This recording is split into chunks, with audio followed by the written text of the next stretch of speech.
Well, you'll tell me in a minute, but when we started a few months ago at SCI-Arc, and Chris and Ming and I, there was a discussion in the most elementary way about what is a budget. What is a budget? Which certainly doesn't implicate Guy Nordenson, except by extension, as you will hear. But what was interesting about the discussion was that in a very fundamental sense, we were talking about moving numbers, numbers fixed, money coming, money that might be coming, money that would never be coming, money that would, and looking for a way of defining a subject in an elemental way in order to proceed beyond that. And I think for the SCI-Arc community, what is important about this discussion could be phrased similarly. And the question would be, what's an engineer? What's an engineer? What's a structural engineer? There is a lot of work now, including work here, which is produced more at the level, I think, of graphics and graphic representation, which seems to be about surface and the manipulation of surface, and is very much related to software of various kinds. It's ethereal kind of work. It seems in a lot of ways to be weightless and outside the realm of gravity. And part of the discussion that I think we're interested in having here over a period of months, if not years, has to do with making that discussion less ethereal, more tangible, more tactile, more related to, let's say, the poetics of technology. And I can't think of a better example of that, an example to the SCI-Arc community, and an example of the intersection of architecture and design and structural engineering than the work that I know that Guy has produced over the last 5 to 10 years. So I think the particulars are of interest, and the position he holds as someone who walks between a more conventional definition of architecture, architect as conceiver or maker, and a definition of engineer, please, Guy, don't let it fall down. So this is not our definition and not our conception, and I think you'll be pleased and intrigued by his. So please welcome Mr. Guy Nordenson.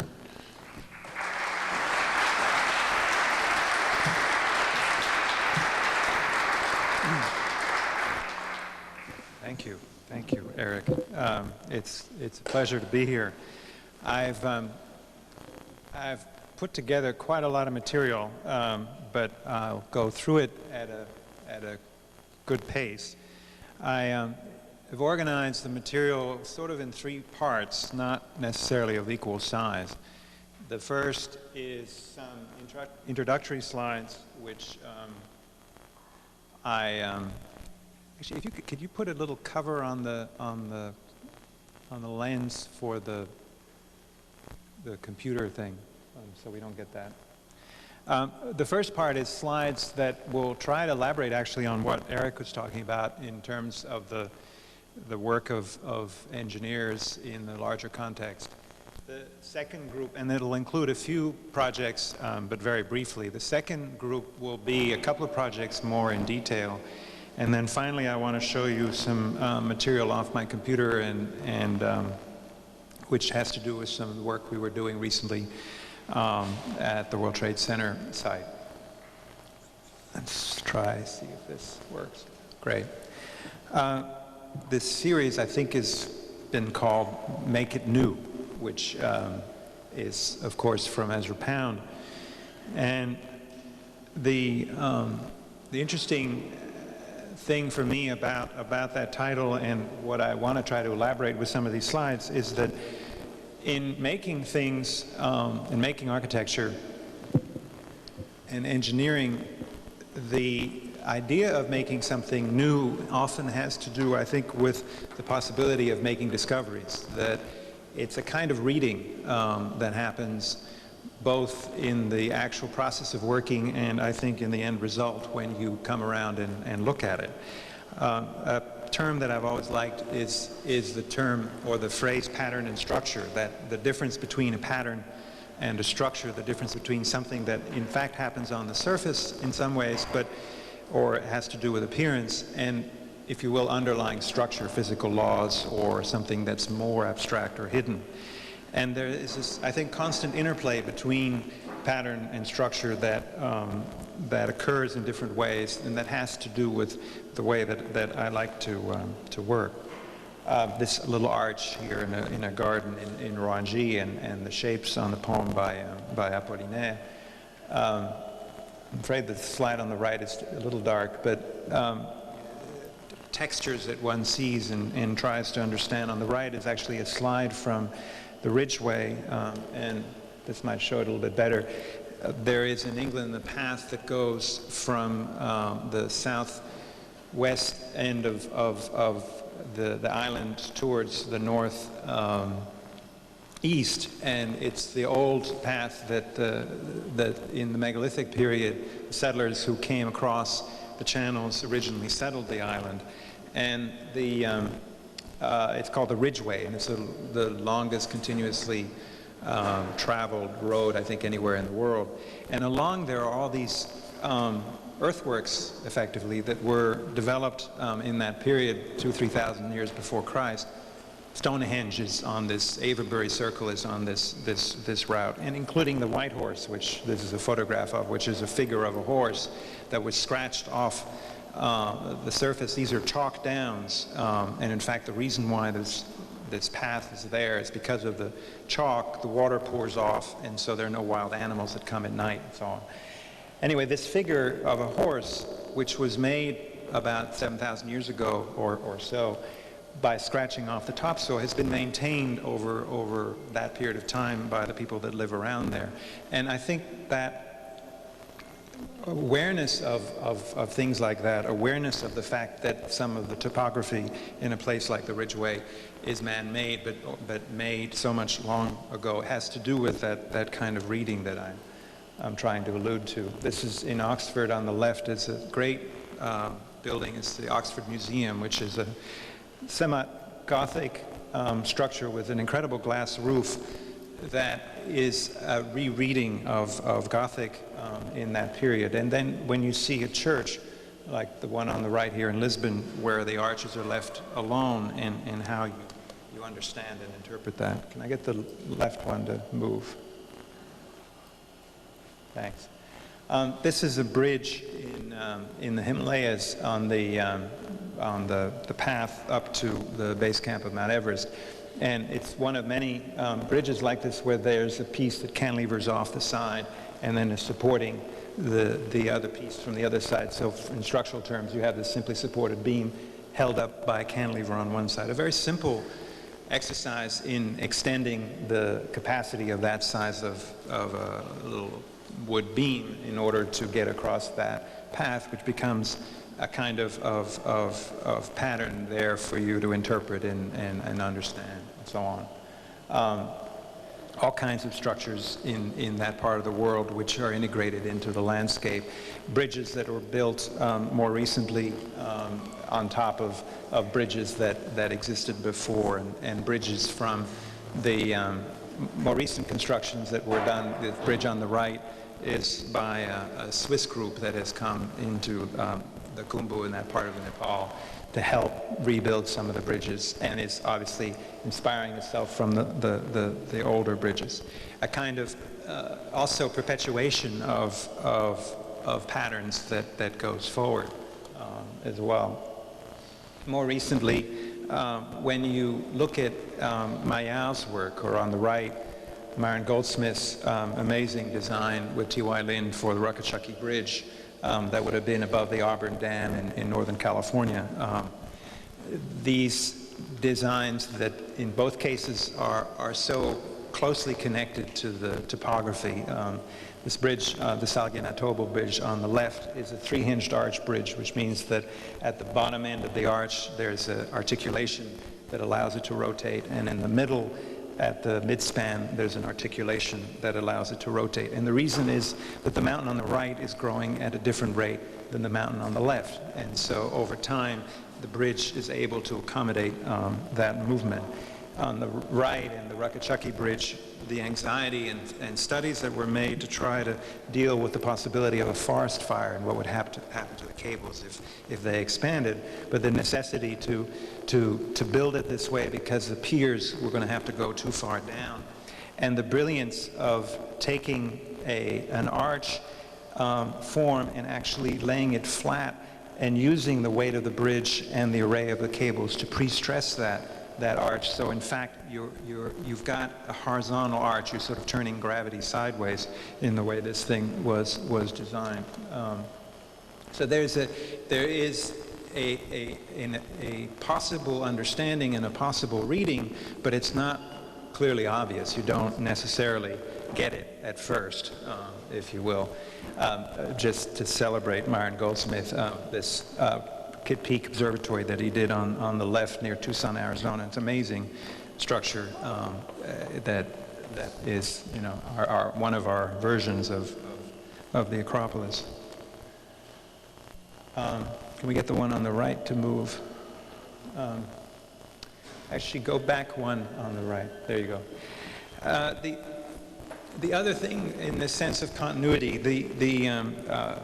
Eric alludes to Ezra Pound with the phrase "make it new," and Pound had this incredible tenacious conviction that there were moments in history which he called vortices, moments where forces came together and people came together, and an extraordinary energy was released because of that, and something was produced, whether it's a poem or a building. He was fascinated with the Tempio Malatesta in Rimini that Alberti and Duccio and Piero La Francesca did together under the auspices of this violent tyrant, Sigismundo Malatesta, who made it possible, who went off and invaded some neighboring country if they wanted a stone from a particular quarry and so on.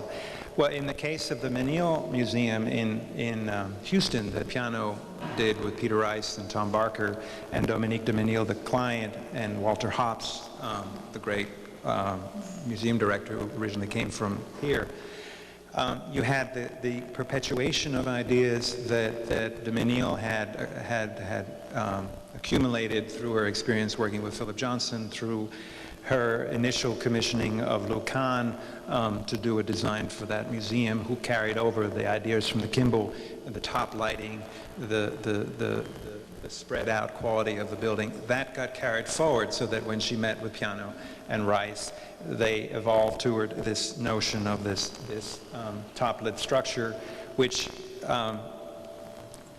in Rice's case had to do also with making something in such a way that the trace of the making, what he called the trace de la main, was always evident, so that the way in which the ferrous cement got applied to these leaves here that you see on the interior space, the way that it got applied varied, of course, depending on whether Larry or Ralph was applying it. And you could walk and see that the fact that Ralph liked to do it this way, but Larry liked to do it that way, affected the reflectivity. And so, you know, at least Peter could go around and say, that's Ralph, that's Larry, and so on. So that kind of tactility, as you say, is an important part of it, and that, I think, also has to do with the reading. Another example, the archetypal penguin pool in London that Tecton Lubetkin did with about every engineer in the UK at the time, involved Felix Samueli, Arab, lots of different people weighed in on this one, which was an extraordinary manifestation of what you can do with plate construction as a means of making very thin ramps, and of course the patterns in Nervi's work. And then finally, I think one of my all-time favorite projects, the Gordon Bunn shaft designed for the Beinecke Library at Yale, which he did with Paul Weidlinger and Matisse Levy, the structural engineers, and where there is this merging into the surface of the structure, and this translucent stone, actually a granite, marble, I'm sorry, not an alabaster, but a marble from New Hampshire, but where the pattern of shadows has to do in part with the profiling of these structural elements, which are like little bow ties that come out from the joint and taper to the middle. And so you have this geometry that affects the shadow pattern that has to do with the structural behavior, which is of this Virendale box sitting on 4 points, and at the same time the light coming through it. So everything is fused into the surface. So there is no depth of surface and then structure, but there's only one thing, which is these two. And in doing that, they become almost indistinguishable and mysterious. And I think one of the great things about this building is that mystery which is achieved. Almost like the kind of texture that someone like Herzog is, I think, very interested in getting, almost as if the surface of the building was printed, in this case as if the structure was printed onto the surface of the building. Very amazing project. So that's the intro. I quickly go through a couple of smaller and larger projects, sort of mixing between them. This is part of a series of projects that we've been doing, which has been an exploration of an idea of stairs. I found this stair here on the left in Greece, but it kind of shows the principle that was invented a long time ago and applied quite a bit during the Renaissance, which is that you can take blocks of stone and cantilever them from the wall if you interlock each one with the lower one. And if you sort of pick one of the steps, you can see that the top step is pushing down and the bottom step is going to push back up, and so the stone block wants to twist. And as long as the anchorage into the wall can deal with that twist, the load can cascade its way down the stair. And the nice thing about that is that you're therefore not trying to cantilever the stair off the wall, and of course, you know, stone's not so good as a cantilever because of the tension that puts in. So it's a nice way to achieve something through a kind of indirect load path, and I like that mystery in that way. And this is a project we did a couple years ago with ARO, Adam Urinsky and Steve Cassell, for a apartment in New York, where we took this idea and did it with a sheet of glass. On the left, that sort of black line is the glass, and we took apart the stone rectangle and made it into a steel tube that goes through the glass and an aluminum plate that ties them together. So you're getting the same cascading effect, but you're also able to anchor it into the glass, and the glass then takes care of that torsion. So the same idea, but articulated in a more dramatic way, perhaps. Interesting things happen, which structural engineers in the room will appreciate, that when you get down to the last riser tube, it's accumulated, because of the cascading effect, quite a lot of torque. And so it's trying to push right into the edge there where there's not a heck of a lot of bite. And it turned out that if we liberated the next to last tube, that it would actually counter twist, which was a bit of a surprise we discovered in the analysis. And so it, in fact, through its counter twist, pushed twist back up the stair and relieved that last bit and the problem associated with it. A little more complex, but the kind of patterning, I think, that becomes really interesting, and that is there, if you will, if you want to, as something that you can read. This is during the installation, putting the piece of glass, big piece of glass, into the building. These are some of the tests, the analysis work that we did to get an idea of what that fillet diameter radius should be, and then some tests we did to just make sure that the glass would break when we thought it would break under that twisting load.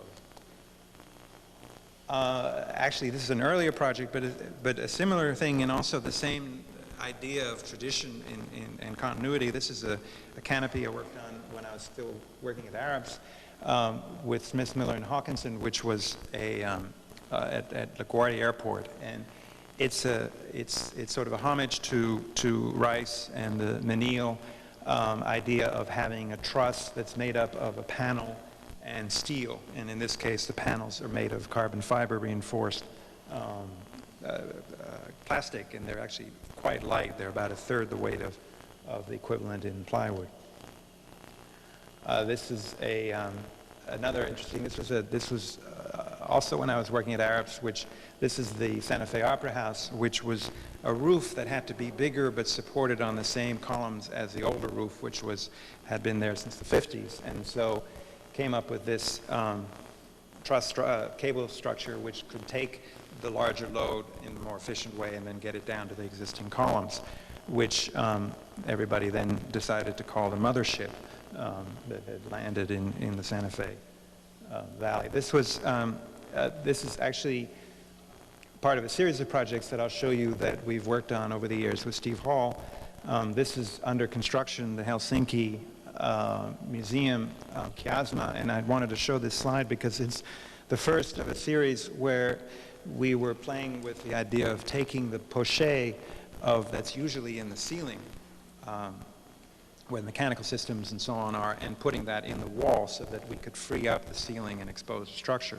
In this case, we used the truss space of these curved trusses that make up this arc of it's actually a torus shape. It's actually, again, an idea that I learned from Rice, that you take a curve and you sweep it around a circle, and that way each truss can be the same as you go around, which is what we did. And that also, by making it big, became a way that we could run all the mechanical systems through it. This project I also worked on with Mahadev Raman, the great mechanical engineer. Another one that followed that series, the Cranbrook Institute of Science, where that wall that you see there in the slide under construction became a thick wall through which all the mechanical systems came up and then fed out into the building. And in fact, there you see the precast planks, in fact, fed into the precast planks. So we were pushing the air into the planks, using the planks as ducts. And then we were playing this game. You see that these tall trusses, playing this game because it's an Institute of Science, where we revealed every so often a little bit of the structure. You don't see the whole thing. You just see a little bit of ankle, as it were. But from that, you can redo you can sort of reformulate in your mind the rest of the body, and because it does have a certain regularity in the system. Here you see the planks, and this is a slide that shows the ducts going in, feeding the air into that.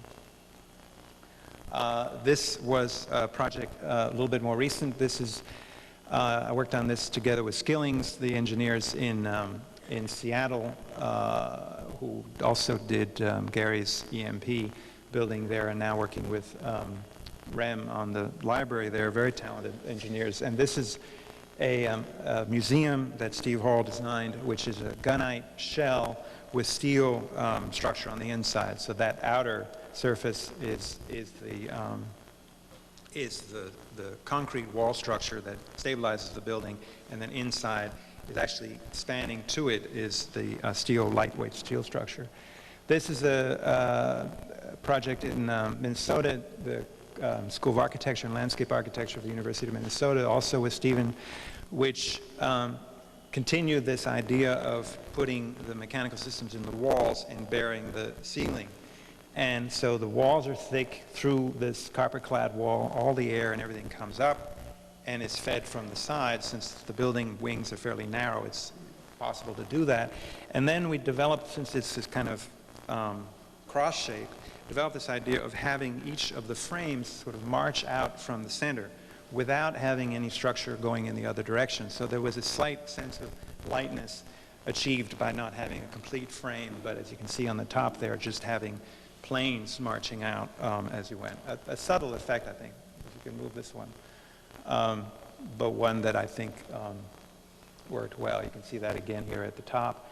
So all the frames were cast in place. Between them were precast planks, which also gives you a nice contrast between the smoothness of the precast and the roughness of the concrete, which makes that rough concrete seem a little bit better. These are the studio spaces at the top of the building.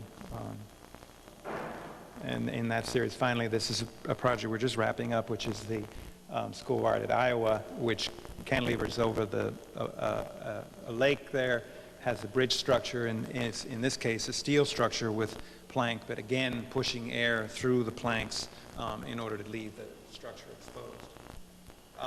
This is a local project which I worked on when I was at Arabs in the early 90s with Harry Wolff.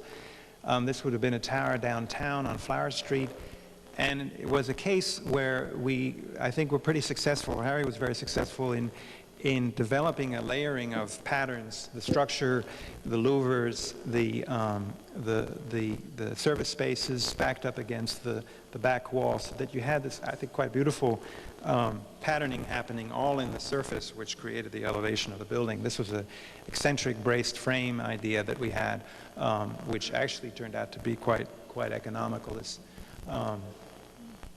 maybe someday will still be built. This is a couple of glass projects. A chapel in Houston I worked on when I was at Arabs with François de Menil, which is not a tempered glass structure, but a structure made of annealed glass held together by a net of thin rods, which are actually stressed between the roof and the floor. So you have this spider web of rods about 1 inch in diameter, tensioned, and then set into that are the glass panels with clips, not bolts, just clips, and like you could do stone that way, in fact.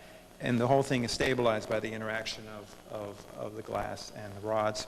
On your right was a little experimental project I did with Enrique Norton for the garden at MoMA, sort of the beginning of the excavation project of that building, and it was a glass canopy over the seat.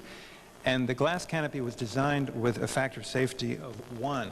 And as it turned out, you can see there's a nice little bow there, and it's like just ready to bust. And in fact, it turned out that I found out after the show closed that somebody had jumped up at the end and done some pull-ups. And so we got a crack at the end of that in that detail, and the project became this sort of process art piece where I have to go out there once a week and inspect the crack and measure its progress and tell everybody it was going to be all right, and monitor the storms and tie it down in case there was a bad windstorm and so on. It became quite exciting. This is a bridge competition I did with HNTB for Hong Kong. We came close, but didn't win. This would have been the longest cable-stayed bridge anywhere. It's 1,000 meters, and you can see the cable network in this case weaves through.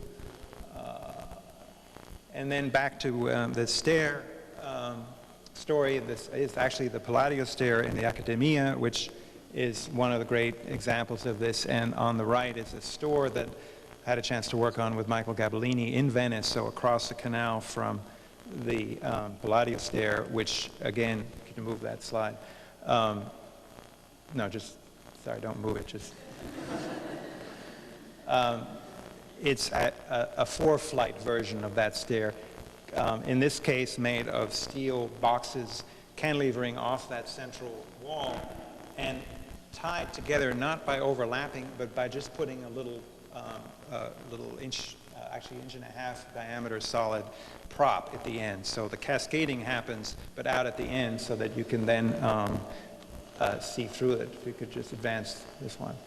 There you can see it under construction, and there you can sort of see the little rods that connect them all. So it's a little bit lighter in that sense, not cantilevered off glass, but cantilevered off the steel truss. And you can see here that they're actually square holes in there, and actually the step is held away from the support, and there's another solid rod that sticks out of the step, so there's a nice gap along the edge, and that rod is machined at the end so that it's square, so the twist is easy to take out in that way. So just plug the thing in there. It's amazing that in Italy and in Venice,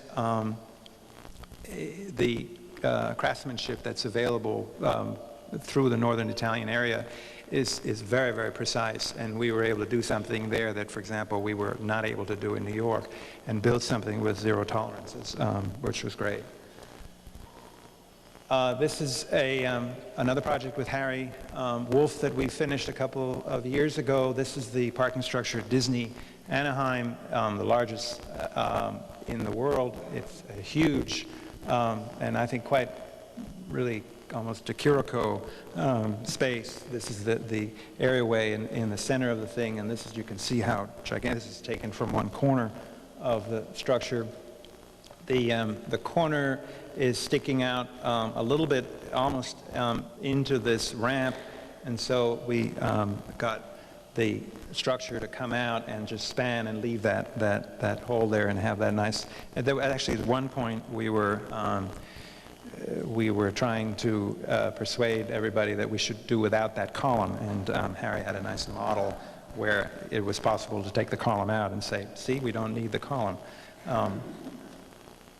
One of the ideas with this was to create a walkway that was cantilevered off the edge. So in theory, when you drive in, you look up, you see the cantilever, and you understand that this is sort of floating there, so that when you get out of your car, you see then down this row of columns, and then the light, you come out here and you're walking out on this cantilever, and in theory, you feel a certain lightness and relief along there. I think it works quite well. We also worked on these canopies that were built out in front on top of the escalators, which were trusses that were supported at the top of the building and then on a column midway down, and had to be built after the garage was in service. So we had to prefabricate the trusses off-site and then at night, which was great because I could work all day in New York, get on a flight at 7 o'clock, come out here, get out to the site at midnight, work till 6 o'clock in the morning while they were doing the erection, and then go home. And so I had a nice full day. And this was a detail we did at the top where we didn't want the decision to put these canopies there came after the garage structure was finished, and so we didn't really want to load the garage structure with the weight of the canopy in an earthquake. And also the displacement relationship between the ground and that upper level was just not something we could impose on the structure of these canopies. So we put it on a roller, and so what you see here at the top is a tube-in-tube connection with a slot and this big pin coming across with these big springs on it. So whenever the kids come along and they get onto the escalators on their way to Disneyland, they look up, they see the spring, they say, "What's that, Mommy?" And then they're told, "Well, you need to become an engineer if you want to understand what that is." So we're recruiting with this. The reason for the spring is because when the wind pushes this thing sideways, because of the size of the tube, it would tend to make the pin jam and not necessarily recover back. So we put the spring in there so that in that direction it pulls itself back in that case. Okay, this is a series of three projects that I want to show you in a little bit more detail because it has to do with getting the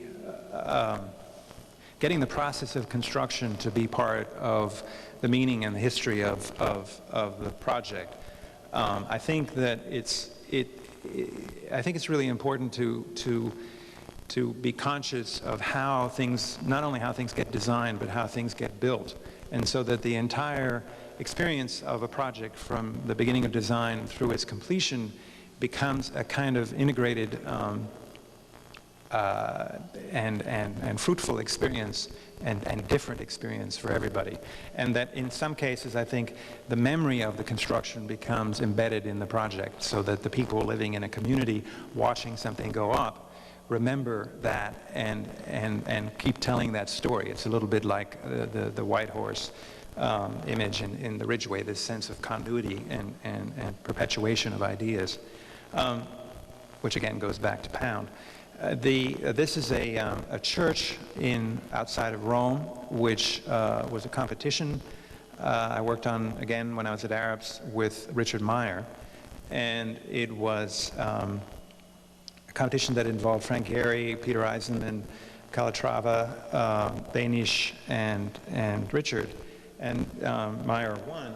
And the project involves these three big walls, which are nested into each other, which in the competition we proposed to have made as from identical spheres, which is an idea actually borrowed from the way that the Sydney Opera House was conceived. And this is one of the more recent slides I've taken of the walls now in their finished condition. Here's from the other side. It's in a somewhat, not suburban, but a kind of ex-urban, I don't know if that's the right word, but it's in the periphery of Rome, not in the center of Rome, in a community of apartment buildings. And it's actually quite nice. These two apartment buildings come out like this, and so the site is in between these, and then it's open toward Rome on the other side. It's a community called Torre Tre Teste. So there you see the model.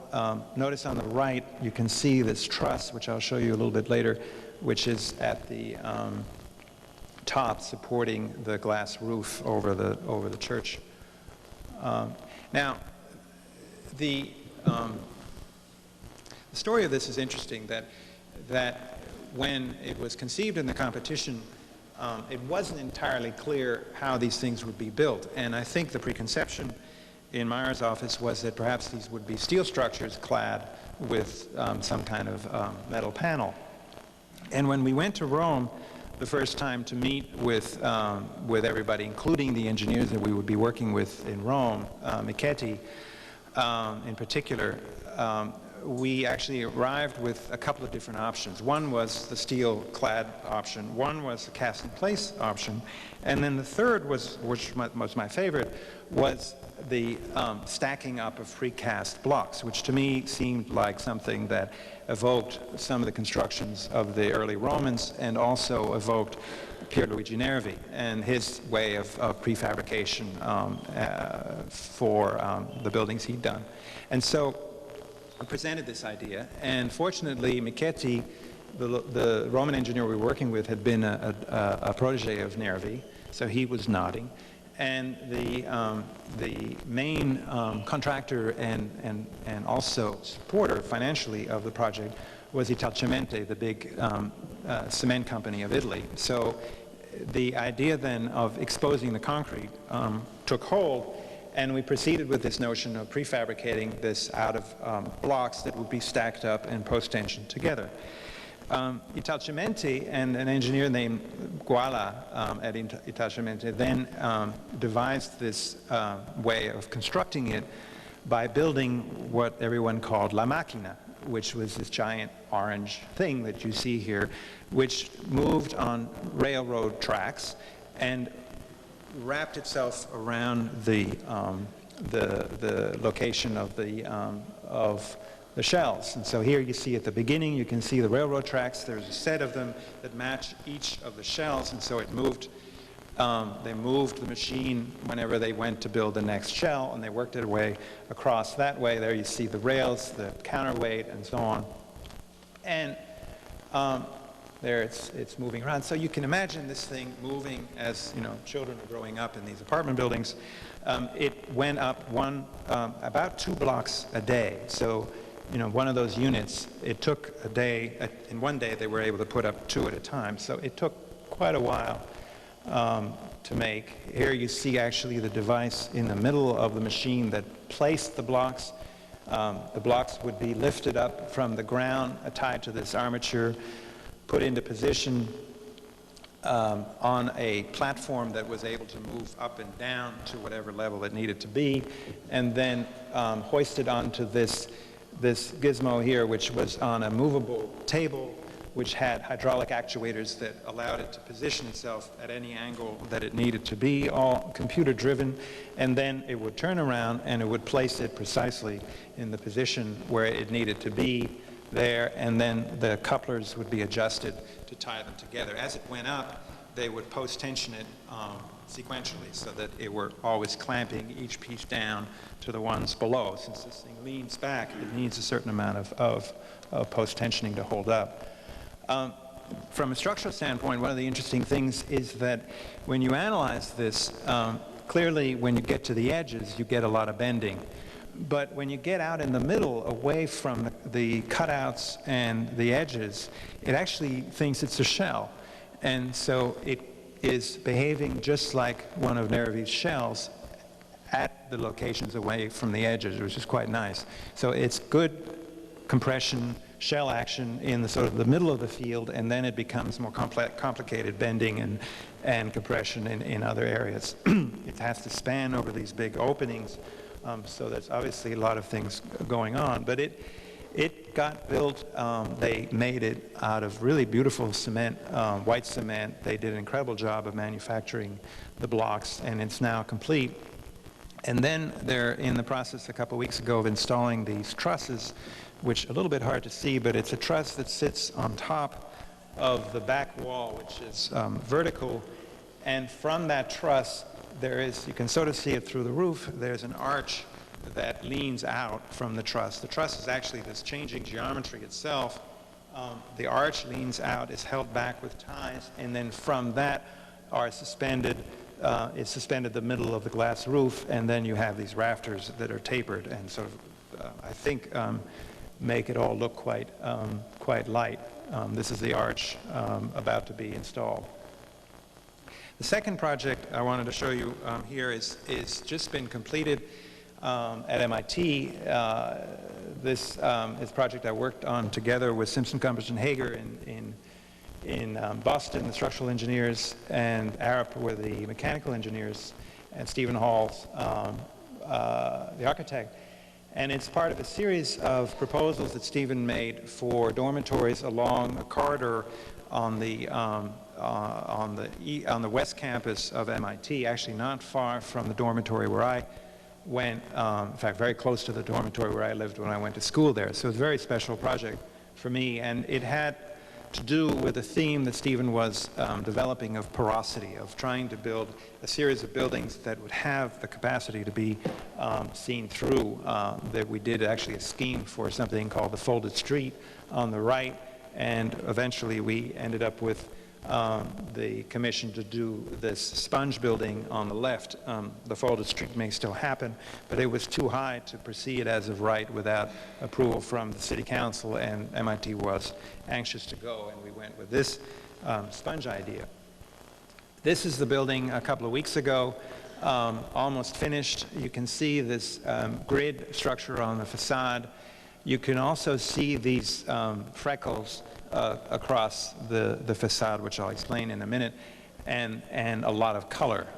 Big cutouts, big cantilevers at the ends, spans at the, time for, here we go, spans across here, cantilevers at the ends, and so on. So some interesting structural challenges. Our proposal for the structure here, and this is the interior, which has the void spaces that are atria, common room spaces for the students. And this is another shot recently.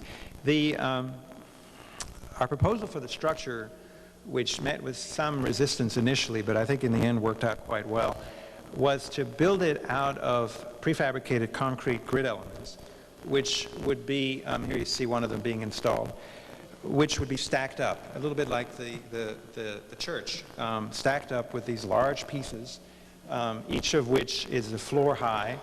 They're stitched together at the floor level by the slab, so actually this piece has some rebar sticking up the top, which goes, when it's installed, which sticks out, slabs comes out right to the edge, so just like a brick wall, and then the next piece is put up, and so on. The larger pieces have 7 legs. They're 20 feet long. That means that they have 4 times 7 or 28 little reinforcing bars sticking out, so it's like a little parallel port, that you stick into your computer. So when the top guy comes down, all 28 of those pins have to go into 28 little sleeves, and you end up with this complete grid across the structure. And of course, like the binding key grid, it's a Virendale structure, and when it needs to, it can jump across a span, or it can wrap around the corner and deal with a cantilever, and so on. And it can also deal with the lateral forces of the earthquake quite efficiently. Obviously, it has thousands of members, so thank God we have SAP, a nice computer program that we can use to analyze this. And we sort of had this scheme. Now, one of the interesting things about it was that we wanted, of course, to rationalize the prefabrication, and so we decided we wanted all the members to be either 10 inches square or 12 by 10 inch square. So actually up to a certain point, they're 12 by 10, and then above that point, they're 10 by 10. And we only wanted each one to have 4 bars so that they would fit together without too much, each leg would, without too much difficulty. So we had a constraint on the actual size of the members. When we went through the analysis in detail, we started to find that there were a couple places where we were overstressing, either in shear or bending, some of these elements. And so we decided, proposed to Stephen, that what we could do is start to fill in some of the windows as a way of reinforcing the grid in the places where we had those conditions. And the interesting thing that happened was, of course, you would have a stress distribution, you put in a solid panel where you needed it, you'd reanalyze the structure, and the stress distribution had changed. So where you put the next one would depend on the first one, and where you ended up, the pattern that you ended up with, would depend on kind of the way you started and certain decisions that you made along the way. It wasn't a deterministic process. There wasn't just one pattern that would solve the problem. It really is a kind of chaos problem in a sense. And we would run an iteration, we'd have a pattern, we'd take it to Stephen's office, and of course we'd end up with one or another of these solid panels really in the wrong place. So then we'd go back, try again, try to take account of that, and so on, until we finally arrived at the pattern that you see here, which is what was built. So here you can see it in the concrete, where there are big cutouts in front of the voids. It's nice that you can, fill in the void, fill in the window spaces there and get that shape carved out. Where you have big spans, you get certain conditions there that cause you to fill it in. Again, at the root of a cantilever, and so on and so forth. So what you're seeing is the pattern of stresses as they were resolved in the analysis. Here you're seeing the panels going into place. Once they got going, it took them 35 minutes to put each panel in. So from the time they lifted it up, put it down, saw that it fit, lifted it up, grouted, put it back down, finished the grouting, that was 35 minutes. So it's a pretty fast process. And in fact, they started moving faster than the cast in place. And eventually the contractor, who had complained endlessly about this idea, said, I wish you had made the whole building out of precast. But that's how it is. And then the stitching horizontally is also done with cast in place, and there you can see the connector details. Now, the other feature that kind of a continuation of this patterning was there was always a desire to have some kind of a color pattern that Stephen wanted to put into the jamb of the windows, and that went through a lot of different iterations and different ideas as to how to do it. And at one point, Amy Stein, who was an engineer who was working for Simpson, Gumperson, Hager, had and was responsible for inspecting the precast work. She had done a drawing of all the reinforcement that were in the precast panels based on the different size bars, whether it was a number 5, number 6, 7, 8, or 9.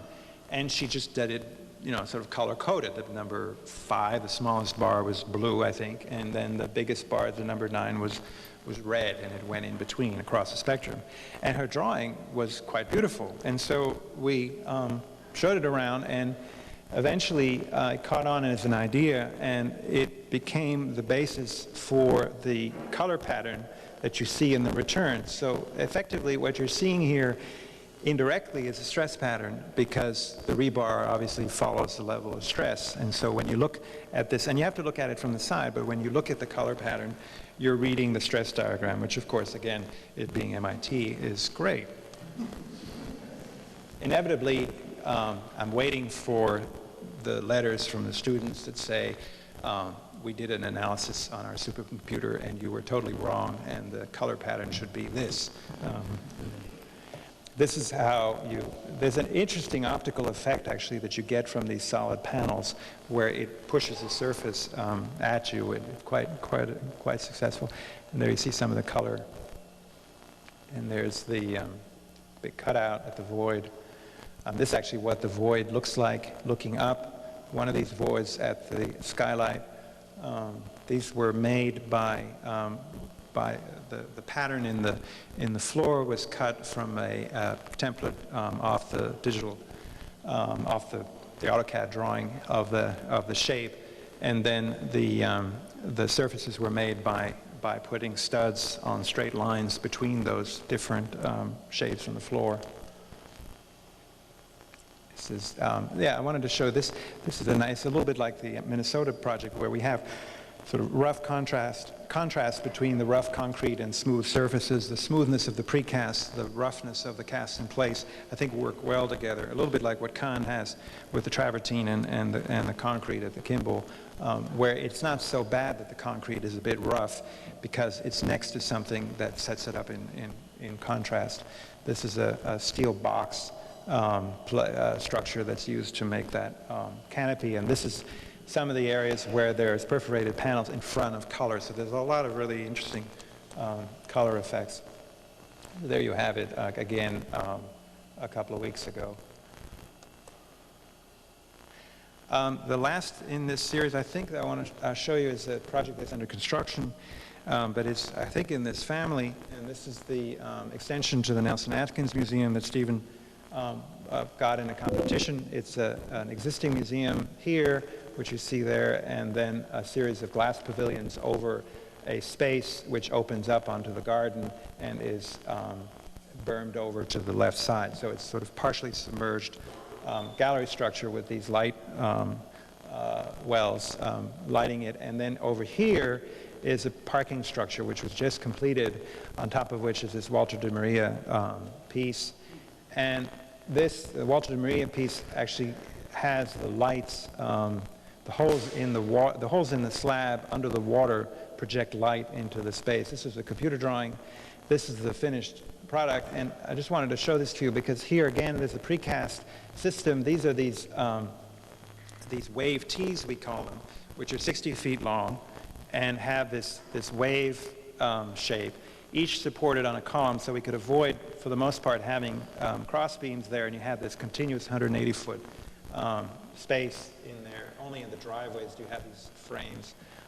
There you see them in place, and then here is just in the fabrication plant. We found a place in near Seattle, I think, or Portland, which could roll the steel form. So clearly the local fabricator wasn't immediately sure how to make this, but with a little help, it wasn't too difficult to figure out where he could have the form made. We got the form made, and then we have this. These are the pieces precast. There's a post-tensioning, pre-stressing tendons at the end there, you can see. And these pieces were then transported and set in place. It worked quite nicely. They were a bit heavy. Initially, we had an idea of having a big styrofoam block in there, and then they decided to do a circular tube inside. And actually, something really interesting happened, which I shouldn't really tell, but the original shape of the void was going to be rectangular, made out of styrofoam, pre-cut.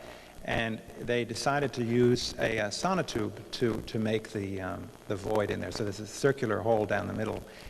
After everything was installed, we saw some cracks forming along the top here and the sides there and there. And it's actually where that's thinnest, where the circle comes closest to the edge. And we couldn't figure out why those cracks were happening. until somebody, I think, came up with the right answer, which was that because it was a circle, the concrete, as it shrank, wanted to come into the inside, but the circle was quite strong, and so it prevented that inward shrinkage. And so the sonotube, even though it's only cardboard, was preventing that motion, and so we were getting cracking because of that radial shrinkage that was happening. Here you have you can't really see the cracks, but they're there. And here you see the space underneath. There's another interesting effect is that the depth, the height of the ceiling varies because of the drainage on the roof, and so it goes from being very tight at one corner, about 8 feet height, to being quite wide. So at the same time as you have this striation going across, you have this variation in the space. It's quite beautiful. Okay, now I just want to switch to computer and show you two projects that we worked on recently. This is actually the second of the two that I want to show you. If we can turn off the slides, and there we go, and turn on the computer thing. I can do that there. Right, and it's a little hard to see, but we got involved in this project that the New York Times organized to come up with some proposals for the World Trade Center site. And it was eventually a very large group of people. I'm sure you saw the publication that came up with a variety of different ideas. Both, I'm sorry this is so small, but the site is here. Just the contributions that we made. One was this idea that I'd been thinking about for a while, that somehow, for me, one of the ways to deal with the site would actually be to locate, if there needed to be some towers, would be to locate those towers more really around the site than on the site, and to focus very much on the space between the towers, much like this Giacometti sculpture, City Square. The other idea that emerged was an idea that actually Herbert Mouchamp, who organized this, had, which was to try to take this torqued shape as a way of continuing the form of the World Trade Center towers, but in a different manner. And it was interesting to me, and I think it sort of ties to the theme tonight, in that it is a continuation. The form is a continuation of a lot of different people's exploration. This is a sculpture that Noguchi did, and actually I was working in their office, in his office in the mid-70s when he was designing this. And it's a twisted pylon that's out in a plaza that Noguchi did with a fountain and some other facilities in Detroit. It's a form that Gary has worked on, both in a building that he did in Hanover, Germany, but also in a really interesting scheme that he and Edwin Chan have worked on for a tower that's a little bit taller version of this, which has a very beautiful kind of dimpled quality to it. A number of other people have played with this, and what I wanted to do with this is not so much make a proposal for a design, but actually make a proposal for a collection of ideas in a way. And the thing that we were trying to do was take this as a premise, this shape, take the fact that there would probably be, if there was to be a tower of this scale, there would probably be some sort of antenna on the top of that, and that's one of the reasons why there is some necessity for building a tall structure somewhere in the area. Take some of the lessons that are sort of emerging, I think, from what happened to the World Trade Center towers, but also from what happened to some of the other buildings that were damaged around that. Develop a notion here of having a central core that's a slip-form concrete core, and a series of outriggers from that core that are quite frequent, say every 250 feet, attached to big columns, 2 in each face, and then the whole thing wrapped in a lattice. So a little bit like the Statue of Liberty structure, the sort of central trunk and branches that the statue has. The structure actually I think that has a lot of interesting features to talk about, but another time. But this is sort of going back to that, picking up on some ideas that the engineer William Baker at SOM in Chicago has been playing with for very tall structures. He has a really interesting project in Chicago that he's worked on, which is a mast with stays. And then still having some kind of armature wrapped around it, which could, in sort of analogy to the Statue of Liberty, could actually start to take some shape. I mean, you can imagine that this wouldn't necessarily have to be just that shape. It could move around and begin to have a more complex surface, still connected through back to the outriggers. It could, like in the statue, move out to capture that surface.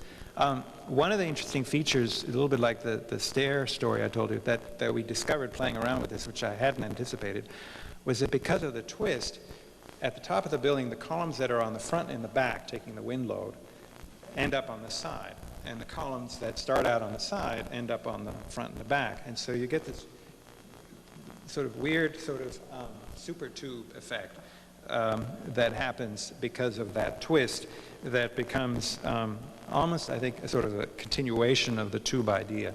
So it's really meant to be a collection of ideas, maybe quotations, if you will, from what's going on in the engineering community as a way, in this instance, I thought, of demonstrating that, I mean, the message from my perspective was there was something extraordinary about the World Trade Center towers in their the intense level of creativity that went into them from an engineering and construction standpoint. I mean, the way they were conceived, the way they were designed, the way they were made had a degree of intensity that really wasn't reproduced after they were finished. I mean, we kind of ended an era and started another era in the late 70s and early 80s, developer-led, that really dumbed down the way that tall buildings were being made. And so I thought that needed to be some way that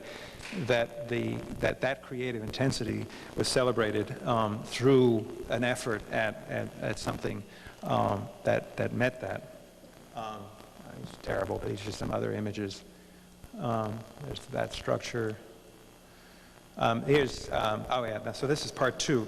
Now, so we got involved in doing the twisted tower idea, which is really more a diagram effort.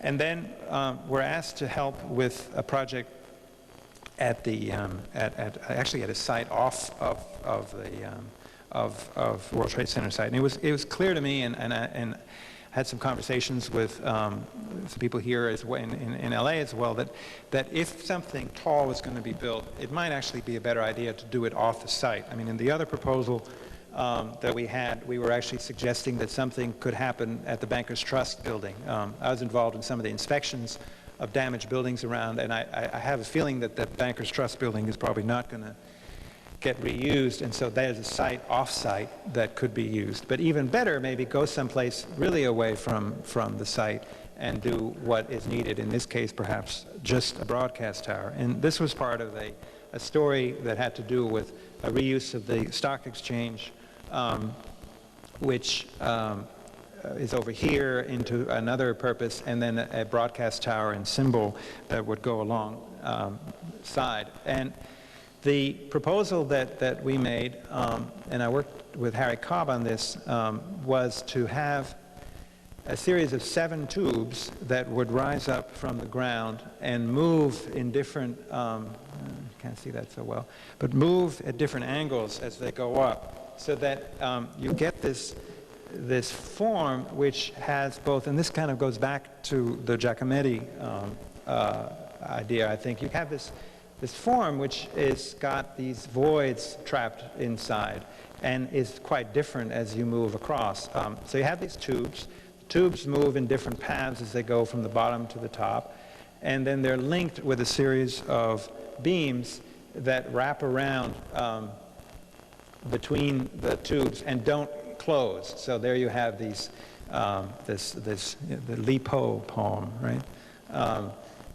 Back to Ezra Pound and Cafe.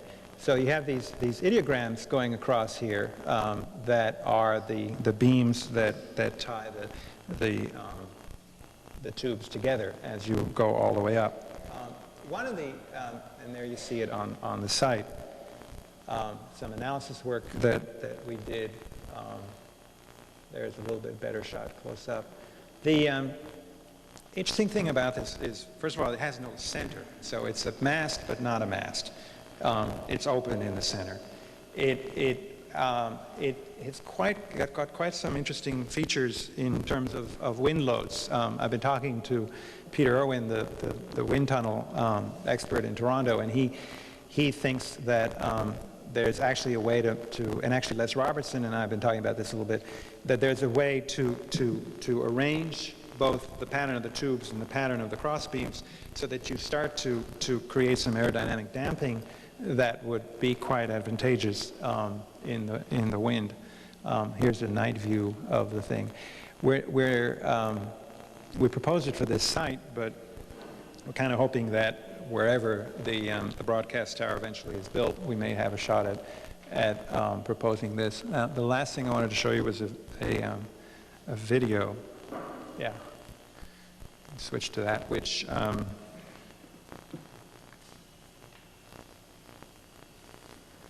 this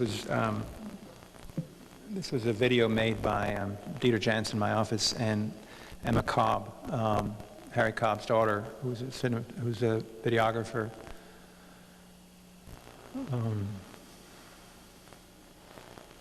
Coming. There we go, DVD.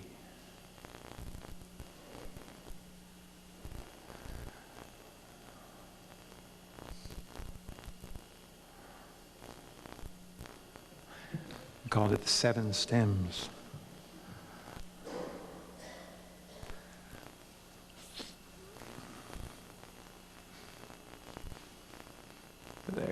This is the part I wanted you to see, that just the way that you get all these different effects.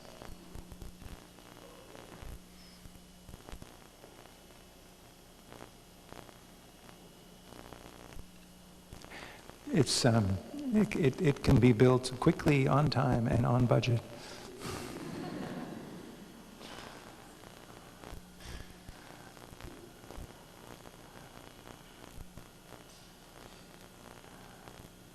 There we go.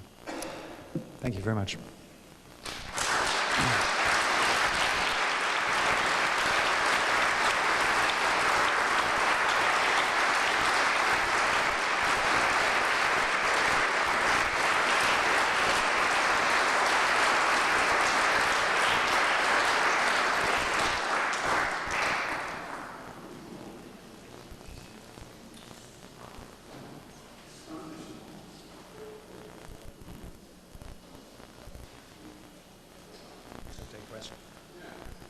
Anybody have any questions?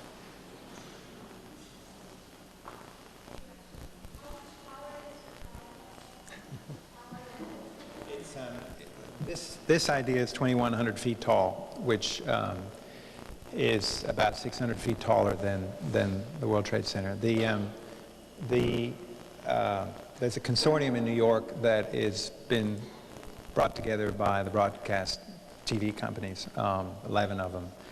And they've been going around trying to find a site to build a broadcast tower because they need to both replace what was on the World Trade Center, but also they need to install some digital broadcast by, I think, 2004. So they're looking for something.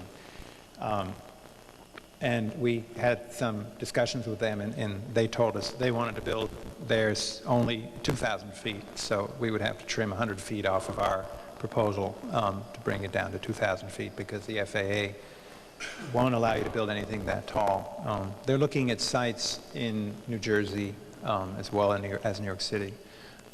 But obviously, it's advantageous to go as high as possible in terms of the broadcast range. It wouldn't be inhabited, or it wouldn't, I mean, at the moment, we're not thinking that, we propose that it would not include an observation platform or anything like that. You could include some kind of observation deck in a fashion similar to the St. Louis Arch, where you kind of go inside and it's a small room. But we didn't really want to have a large thing. And the advantage of not having it be occupiable is that you have a lot less need to control vibrations because the antennas are not that sensitive to the movement.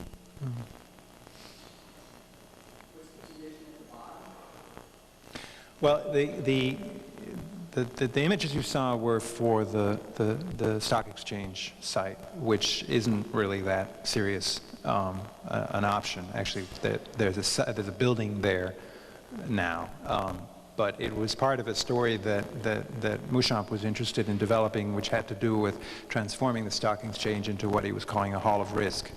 And so we were, and in fact, you can see at the bottom was a design there on the right. There's a design by David Rockwell for the reuse of the stock exchange as this facility. So this was part of the proposal, but I don't think it would be built there. Oh, it just, no, the 7 stems, tubes are 14 feet in diameter, steel rings with concrete, hollow inside so you can get an elevator or something. And they just come down and they just go into the rock. Yeah. Mr. Wolf. Sorry? No, we're quite happy to comply.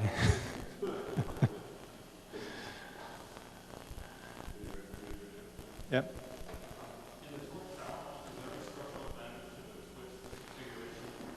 I think so, in the sense of that the way in which at the top of the tower you're getting that push-pull happening in the 2 faces, and that they're turning to the side. So that load is coming down, and you're engaging the other side as you get down to the bottom. So there's some advantage in that sense.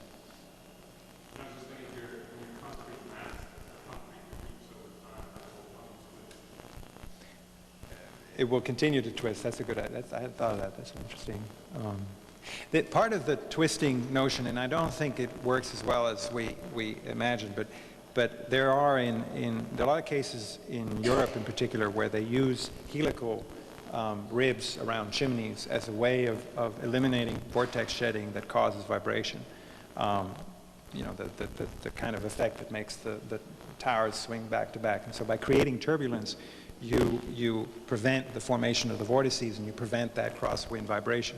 And so possibly the twisting was going to do that. It turned out when we talked to the wind tunnel people that the twisting is way too gradual to really make a difference. But the lattice at the top, they were saying, would actually give us some aerodynamic damping, which is kind of where this idea then started as a way of doing something that was open, that would create turbulence, which would prevent the kinds of aeroelastic effects that tend to happen. So it's kind of an ongoing discovery process. Thank you.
Less a space idea, a shape idea,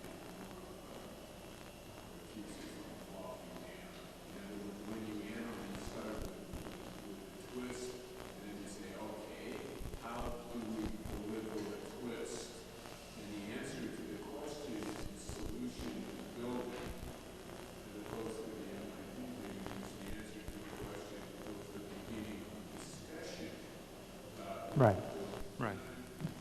think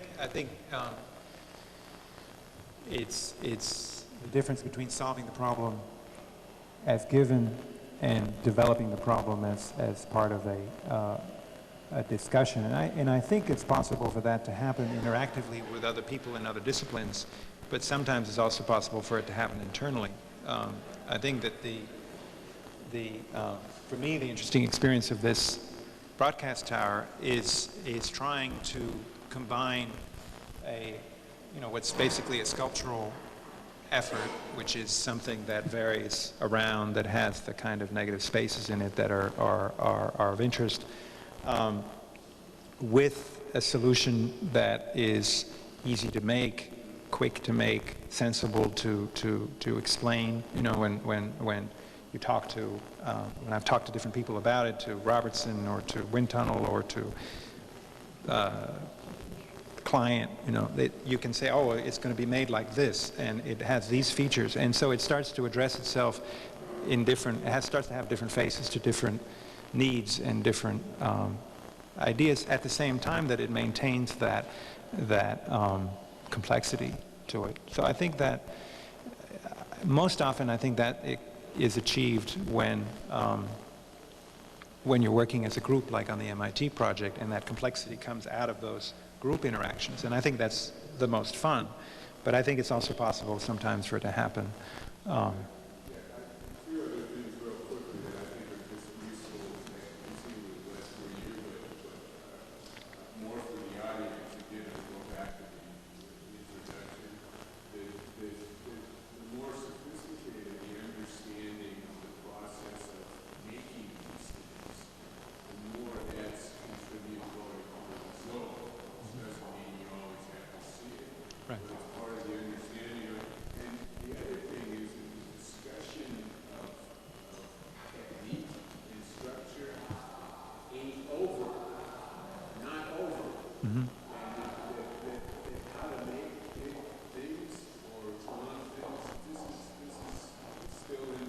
Yeah. And I think when you look at it, it's actually quite extraordinary and extremely beautiful and diverse and complex, and ain't falling down. So far, yeah. I think for this audience, it's an extraordinary presentation. Thank you. Thank you.